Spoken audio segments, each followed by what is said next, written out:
Hello, hello. Here I am. Can I just say something really quick? I should wait till Rosaline gets on. Yeah, wait till Rosaline gets on. I'm here. I just had the most, I'm like walking out from my backyard with my water bottle and my little snack, and I realized what I had in my hand. I have a banana in my hand and I have galoshes on my feet.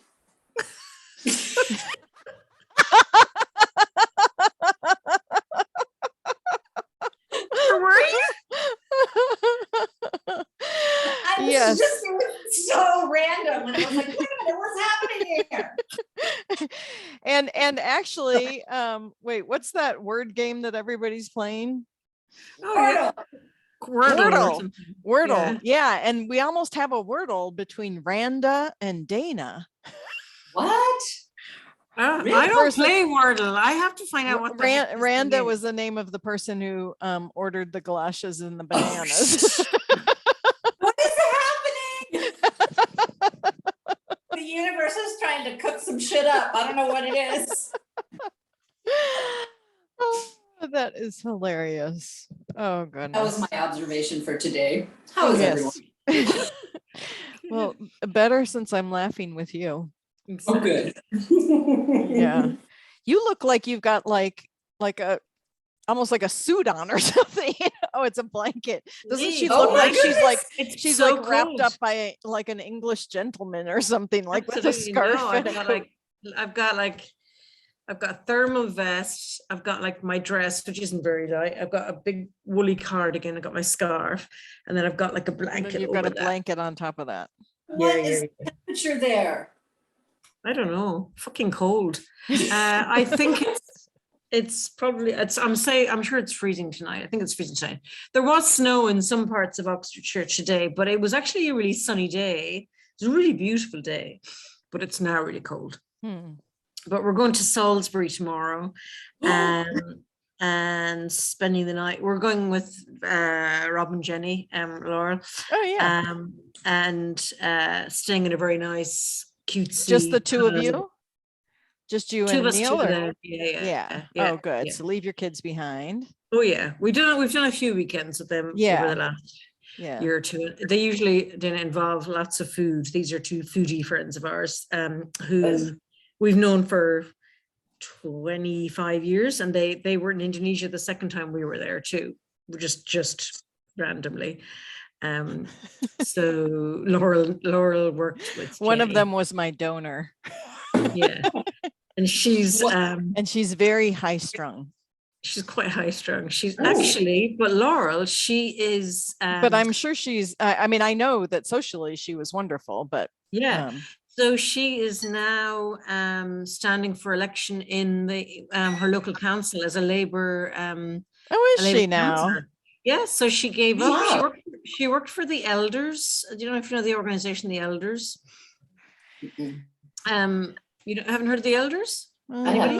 Oh no. Oh, they're this very cool group of ex-presidents and prime ministers who tend to be socially democratic or liberal at the very least. And they were started by Mandela. And it's got that does sound familiar now that you're saying it. Yeah. So it was about and they're like in an advisory group that's more humble than Davos or something. Yeah. And it's got like Grove Brundtland and Mary Robinson, Jimmy Carter. I was going to say Carter's on it. Yeah. Wow. Yeah. That sounds like a great group. He's the only one of our leaders that makes it. Yeah.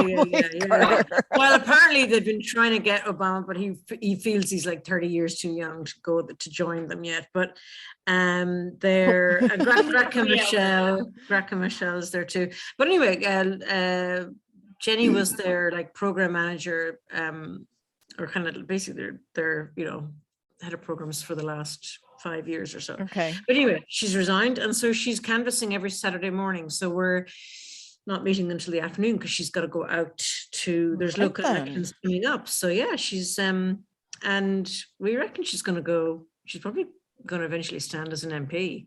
Wow, that's exciting. Yeah, it is. Which if you knew this woman, that she's like quite posh, like very posh. But I mean, I don't know that because like I No, I can't really read those signals with English people. What came through to me was just like her being so high strung and anxious. Very high strung, very control freaky, very precise. Like micromanager. I mean, she definitely doesn't look like Posh from the Spice Girls. No, but then she's not Posh in that way. Posh from Spice Girls isn't Posh, or just why the name. Oh my God, that's so true.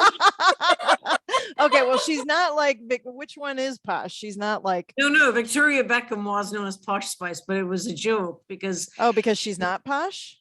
She's not Posh. She was trying to be snooty. But this was the very funny thing when see, I don't even get the Spice Girls. my kids and their daughter. So Jenny's daughter Tessa, who was very like her mom. When we came back to Indonesia, we all went on holidays together to Lombok, and they had a row where Ewan and Amelia called her Posh, and she started crying. And Amelia, who was like 7 or 8, Amelia said, no, Tessa, he didn't mean it as an insult. He said you were posh. He didn't say you were snobby. A 7-year-old. I love a 7-year-old correcting. Oh God. And it was just like, I was amazed that like she knew, you and Amelia are like, yeah, like she is posh. We don't mean that she's snobby. And I'm like, guys, that might be a little definition, there's a, she might not be like making that clear distinction between those two words the way you clearly are doing. Right. But I would say Jenny is, whereas Posh Spice was snooty and snobby, but not posh. Because posh implies class and wealth. Yeah. Okay. I guess she just was not like whereas snobby, you can be snobby, you can be dirt poor and be a snob, right? Right. Yeah. She certainly can. Yeah, there's a big difference between that. You're right. I mean, there's a whole group of Southerners that are descended from English people that are unbelievably filled with themselves and their money and their it's old. So I have to ask, what are you guys going to do in Salisbury?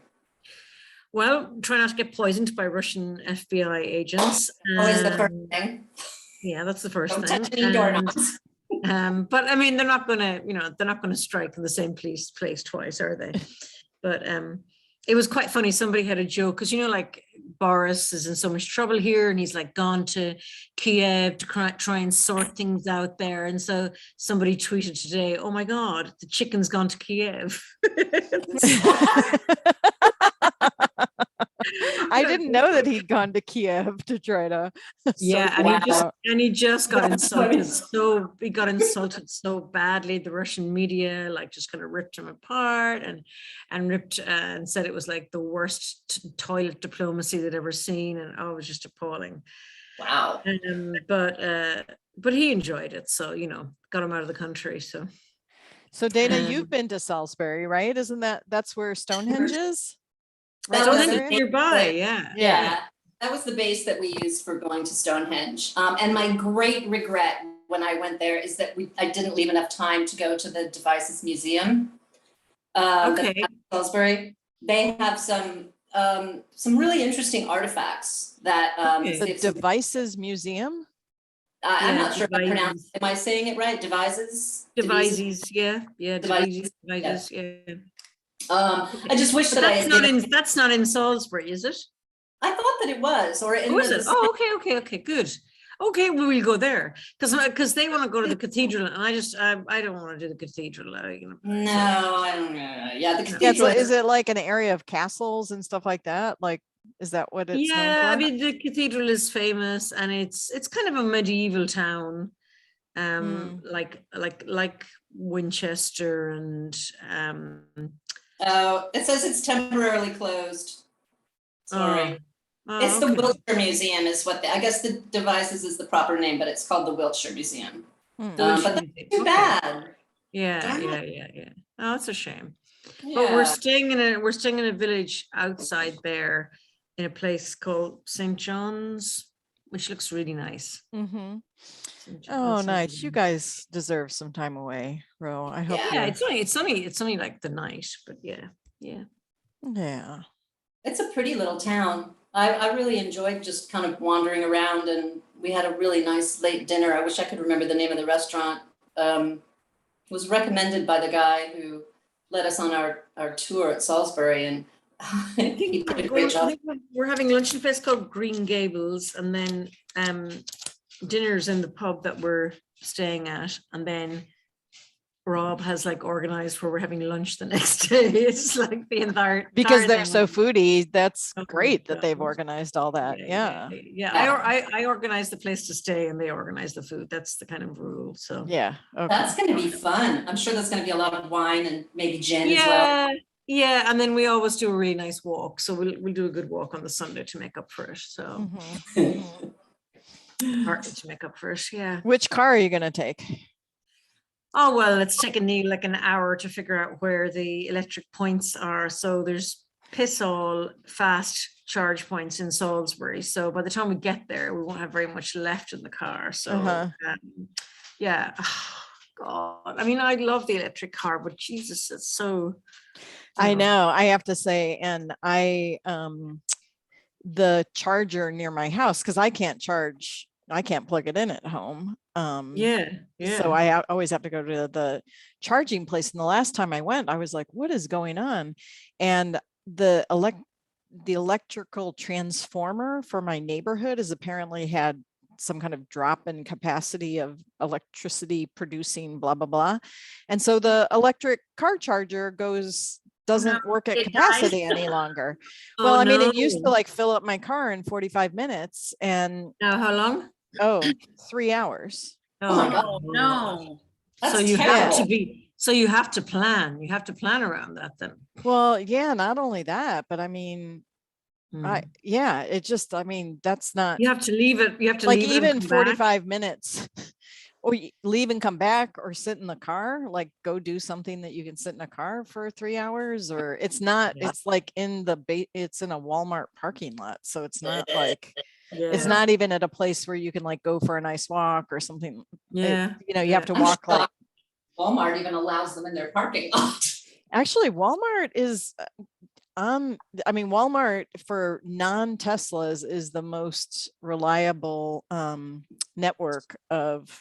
Wow. I mean, they're not owned by Walmart, but Walmart has given them the space. It's amazing how the places for the fast chargers, for Electrify America. Wow. I mean, the good news is that it was so slow the other night because I was filling it up thinking I was going to have to drive Z back, which did take more than 2 hours to fill it like halfway. I was like on the phone with everybody I know. Like, what the heck? But it cost like $1.38 or something like that. Because I don't know what was going on, but it was like dirt cheap. So there is that. Yeah. And then how long does that last? Does that so if I fill mine all the way up, it's about it's around 225 miles. Mm-hmm. That's good though. We only get about 150 miles an hour. Yeah, because I've got the next whatever the next battery is. Yeah. Anyway, though, but I feel the same way. Like I'm driving down in a couple of weeks to take Z to Asheville for his college visit, and I'm just going to rent a car because I don't want to deal with the electricity thing. No. Yeah. Is he looking to go to school in Asheville, or is he going to Western Carolina? Warren Wilson. It's right outside of Asheville. Yeah. When I went to Western Carolina, I went there, graduated from there. And we played Warren Wilson in tennis. I love that. Where's Western Carolina? Is it in Asheville? It's west of Asheville. It's right on the corner of Tennessee, Kentucky, and North Carolina. North Carolina. Yeah, and then South Carolina is pretty close right in there too. I didn't realize that. I went there. But nobody goes there. It's like a jigsaw puzzle right there. It is. Yeah. That's really neat. I wonder if the Biltmore Estate is open. They have a really beautiful collection of John Singer Sargent paintings. Oh, in Asheville? I thought we were still talking about Salisbury. I was like, what? Yeah, I was like, what? Wait, what? Collection of what? Yeah. Let me see if it's open. It's funny, I came across a photo of it not too long ago and I was really surprised. I have to say, I mean, it's impossible to get there by public transportation. So I think I complained about this before, like The Biltmore Estate? Asheville. Oh, yeah. No, Asheville. Mm-mm. Flight, no direct flight. no. Train Wow. only gets you within 2 hours of there. So why does he want to go there? Bus is maybe an hour and a half I can get to Asheville. It's just like, how do you people connect with the world? They're like, we drive. They don't. Oh, they No. don't. They drive. I mean, Asheville has changed so much since I was there, and Yeah. it's a gorgeous and really Yeah. fun, arty town. Yeah. I can't remember how far Warren Wilson is from. Oh, it's like 20 minutes Yeah, okay. outside. Yeah. It's in Suwannee. Yeah. That's I mean, if I like on Google Maps, the from college. Warren Wilson to downtown, it's like a 15-minute drive.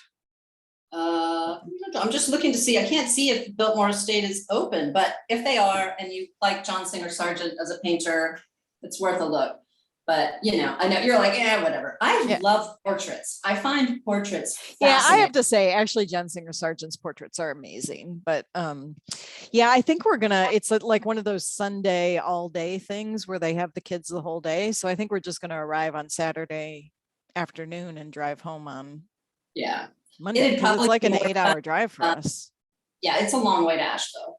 It's a long way from anywhere, honestly, it seems like. I would just tell hang you out. exactly in how far it downtown. is and how many times I drove that drive. Yeah, um, that's like the only thing that I miss about North Carolina is the mountains. yeah, I mean, I think it's gonna be a beautiful drive, and I mean, clearly, it's a beautiful campus. And And are there up other north. places he wants to go to as well? The other places you have to drive to as No, well? Or That's it. No. That's it. That's it, He's okay. Oh, he's wow. either going to go there or not go to college again. So Yeah. Wow. that's why I really want him to go. So he starts to get excited about it, because he's still saying that he's going to be going to Spain and Italy in March. I'm like, okay, good. This March coming, as in next month. Mhm. Oh. Yeah. I don't think they really have the plans, but who knows? I don't know. Maybe when you're like a freewheeling commune dweller, you just get on a plane and do stuff. I mean, he has a passport, so Yeah. I mean, Yeah, can travel, has passport. he went to will travel. Alabama on a whim. Oh my God. Yeah. Why? They went to the trade show for their kinds of organic seeds. I actually heard a lot Oh. about it, because Twin Oaks apparently has the seed business that's like Southern exposure, blah, blah, blah. But it's like they are one of the only sources of native, organic, mostly organic seeds Heirloom. Yeah. for whatever their part of the country is called, like below the southern Oh, fun. line or whatever. They're probably Um, like what is this? Territorial is for here. This one. Yeah, so they have both wholesale Oh. and retail. So this was a trade show for retailers that have, whatever, you're in a old hardware store and you have that rack that spins around with the seeds on it. That was who they were going for. So, Right. Oh. Cool. yeah. I'm curious what is he thinking about doing, graduating in, majoring in, whatever, or I don't think he has a real idea. and why that school? Does he know somebody? I mean, it does. He had an eye on it before. I mean, it's a pretty left leaning school. It's got a required work program for all 4 years that you're there. Oh, sweet. And then What does that mean? it What does that mean? What does it that means mean? you're required to work, and the university provides you with employment. And so work is part of your study from your first semester. Wow. And they have Isn't they've got, awesome. so now since he's more interested in agriculture, a big part of their work study is organic farming and larger scale agriculture than he's currently doing. So, but they have like a huge library program and I don't know, other types of things. So that's why I want to go on one of these all day things where you actually, it's not just like the campus tour, but it's the whole day. Yeah. So to get them excited about it, but it has traditionally, I think back from the time of, like the Black Mountain days. The Black Mountain was like a place near Asheville where a lot of the kind of the design, I think of them more as like artist designers. I don't think Buckminster Fuller was there, but were the Eameses there, or people like those kinds of designers were there at the Black Mountain designers, right? That wouldn't surprise me because North Carolina is such a huge furniture making state. Mm-hmm. I mean, and it has been for a long time. Mm-hmm. So I can see that it would attract people that were involved in design. Yeah. So Twin Oaks was founded in 1967 and Black Mountain, I think, was active from the 50s through the 60s. So there's always been some connections between those communities. Yeah. So I think there almost always is a Twin Oaker who goes to Warren Wilson, or people who come out of Warren Wilson who come to Twin Oaks. So Z will know a couple of people who are there when we go visit. Yeah. There's a friend of mine used to live on a Twin Oaks kind of place in Silo, North Carolina. Little tiny, just like tiny little town, and I don't even know if they're still open, but they had a huge, I guess commune would probably be the best word, but description, but she and her now husband both worked there for years and years and years, and I never got to visit them there, but it just sounded awesome. And it's right, it's near Asheville. I don't know exactly where it is. Yeah, Black Mountain was actually a college, right? It was a college buy-in for the people. Rauschenberg was there. It actually says Ruth Asawa was there. The mountains are an amazing place. So it's kind of like fall in love with it when he goes there. I really do. Yeah. There's so much to see. There's so much hiking. There's so much camping. It's so unbelievably beautiful. Yeah, I mean, how he would describe his aspirations, or how he described them most recently, and Rosaline, this will kind of make you laugh, but he basically wants to find a way to live as far outside of capitalism as he can. Good for him. So awesome. And he would say outside the oppressive, outside of the oppression of capitalism. That's what he's come a long way from being the capitalist in the I know play in Sambolo. It's funny because he is such a strategist. We were always like, I mean, this kid is going to be like the economist who goes out and actually makes money.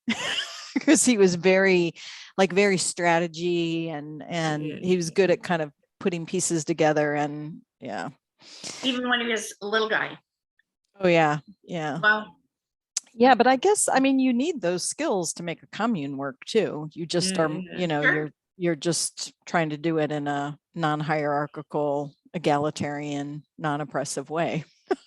Yeah. Well, listen, if he's coming to Spain initially, is he going to come through the UK on the way or the way back, or that? I mean, I'm trying to talk to both my kids about let's start looking at dates. It'd be so good if he came. It'd be nice for him to meet Made again, because Jane's husband Made, because he's still toing and froing between here and Bali with his vanilla farm, and I think he's like the vanilla is pretty well developed now, so I think they're hoping to kind of that's like farmer owned collective kind of stuff, right?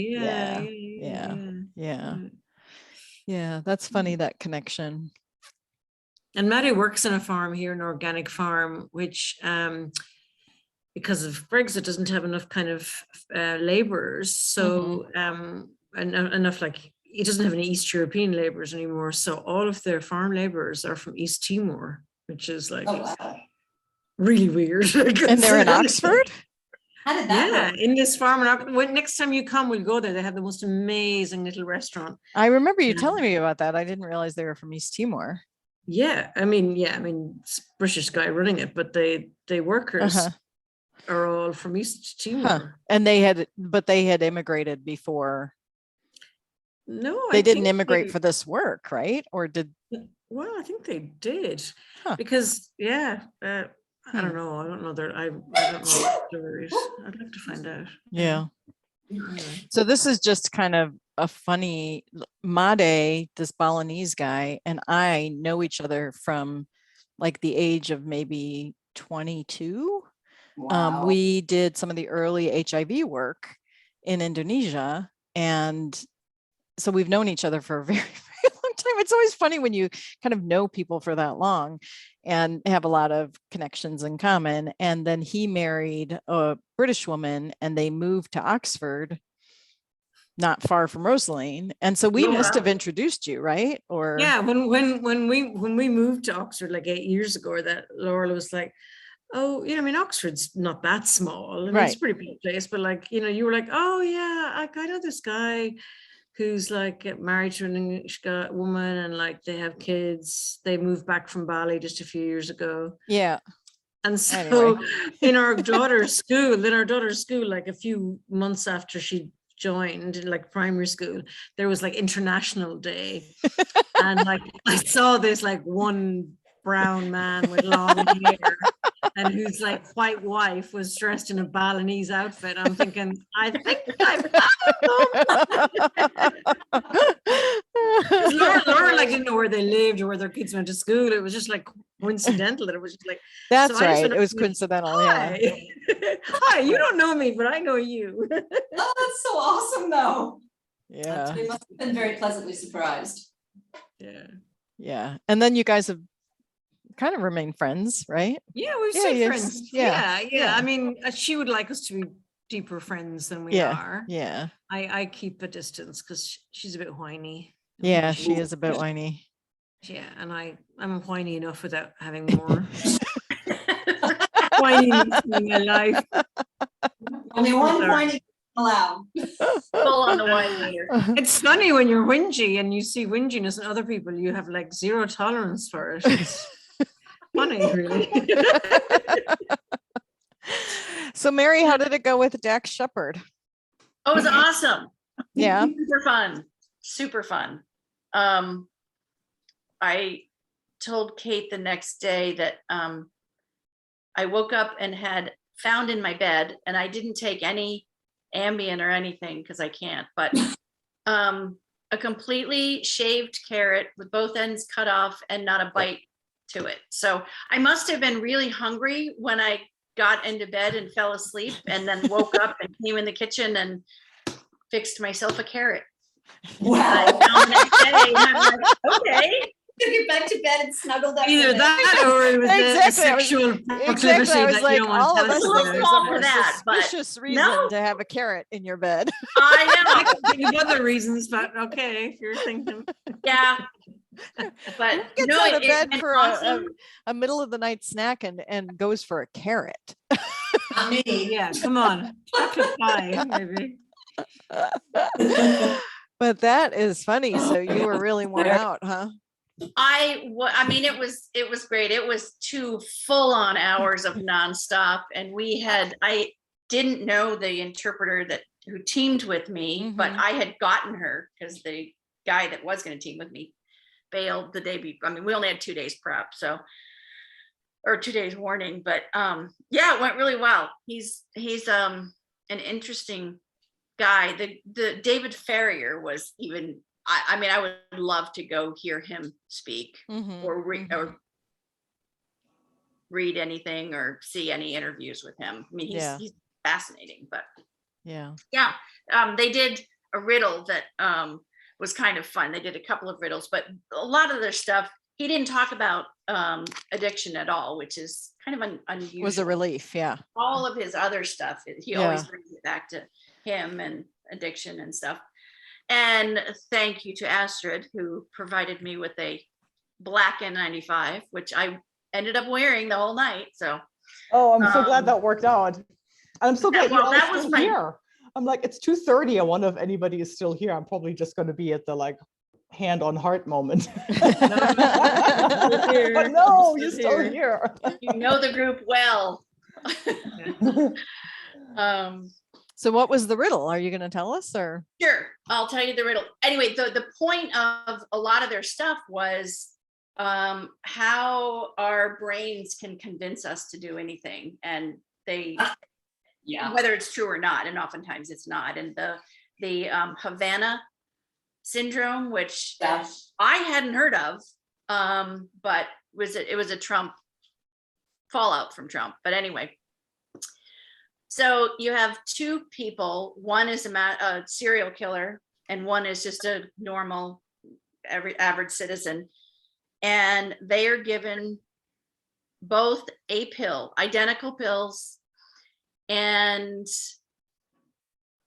they both know that one of the pills, there's poison, and one of the pills will kill them. The other one, you'll either die by the pill or die by the hands of the serial killer. So likely, if you're the citizen, you'd rather get the pill because it's a less complicated and gruesome death. But couldn't the poison go to the serial killer and then the citizen walks away? It could, however, it doesn't every single time, and they switch out the people, not the serial killer, but same serial killer, different person, over and over and over again. The serial killer lives and the citizen dies.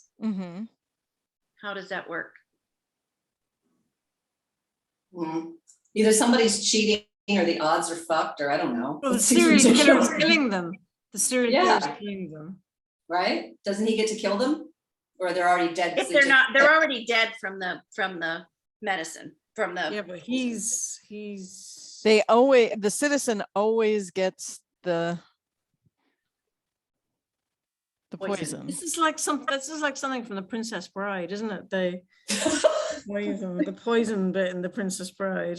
Yeah, it is. I don't remember that slide. Are we sure that who's giving the pills?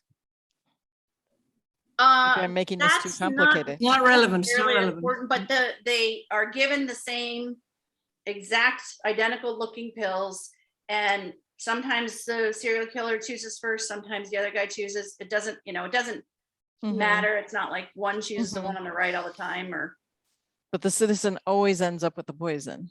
And it looks the same. Does it weigh the same? Everything is the same. Identical pills.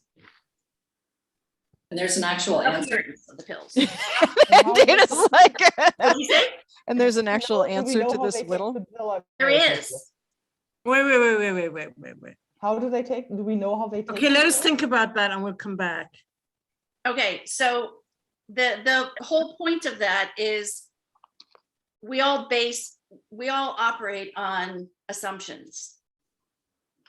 So what is it that you assume about this? That you're telling us the truth? No. That one is poison and one isn't? Yeah, we're fixating on the pill when we should be fixating on the glass of water. Yay. It's The the victims water always that's take the water, and the poison. water is poison, and the serial killer doesn't take it. Excellent. The assumption is that everybody takes a pill and drinks water. Not everybody takes pills that way. Right. And the The serial killer just takes it doesn't drink dry. water. Yeah, takes it dry. Okay, very good. She says, very holding good. on a glass of water. Yeah. So But it was curious just to think about how so much, and the Havana syndrome was the same, that somebody. So what's the Havana syndrome? What is it? Well, 2016 Trump year, apparently a bunch of diplomats and CIA workers came down with this headache, like inner ear vomiting, ringing. Yeah. and tinnitus was part of it. Maybe one other symptom, but it was like they didn't all eat the same thing. They weren't in the same place. And they did all this research and spent a shit ton of money on it, and found that the biggest thing they could come up with, and they named it the Havana syndrome because Trump didn't like Cuba at the time. And they suspected that there was some sonic. They thought it was, something, yeah, they thought it was some kind of, microwave. yeah, from the Russians, that the From the Russians were Russians. doing some kind of an attack, Mhm. you know, kind of like a, And it's not. No. Well, so then somehow that kind of spread around, and everybody's like, well, I kind of have a stomach ache, and then they started puking, and kind It of, was just purely psychosomatic then. it was Yeah. something they labeled as mass psychogenic hysteria, which you know, that's is so funny because of course I remember when it was in the news and they were trying to figure it out and we were Right, they speculating, but never- I never heard the end of the story that they actually concluded. I thought it was anthrax or something. They Yeah. also have people Right. that years later are still complaining of having neurological issues. Yeah. That there's still people that are debilitated by this Yeah. invisible thing. Yeah. And that is still part of the same thing, that they believe that it's psychosomatic. Well, they named it mass psychogenic hysteria, which essentially is, as it would be for one person who thinks they have So something you wrong. you had to interpret that, Mary?